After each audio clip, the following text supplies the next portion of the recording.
Участником диктанта мог стать любой желающий старше 15 лет, говорящий по-русски, вне зависимости от уровня образования, гражданства, социальной или религиозной принадлежности.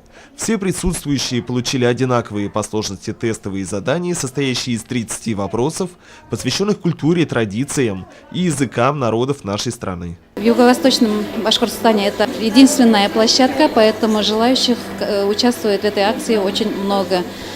У нас присутствуют представители Зилаирского, Абзелилского районов, Баймакского района, ученики гимназии-интернат, студенты педагогического колледжа и наши студенты Сибайского института.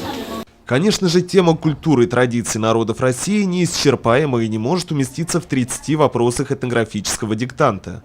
Но задача организаторов Федерального агентства по делам национальности и Министерства национальной политики Удмуртской республики при поддержке Общероссийской общественной организации Ассоциации антропологов и этнологов заключается в том, чтобы после акции у россиян появилось желание изучать свои корни, традиции предков, узнавать больше о тех, кто живет рядом. Помимо проверки знаний этнографии в аудиториях, на сайте Большого этнографического диктанта было организовано онлайн-тестирование. Его результаты станут известны в День народного единства 4 ноября. Правильные ответы на задания и разбор типичных ошибок будут опубликованы на сайте акции. По результатам диктанта в регионах будут даны рекомендации по внесению изменений в учебные программы по этнографии. Ринат Музафаров, Айгуль Хамитова, Али Кадыров, Любовь Карпова, телекомпания СТВ.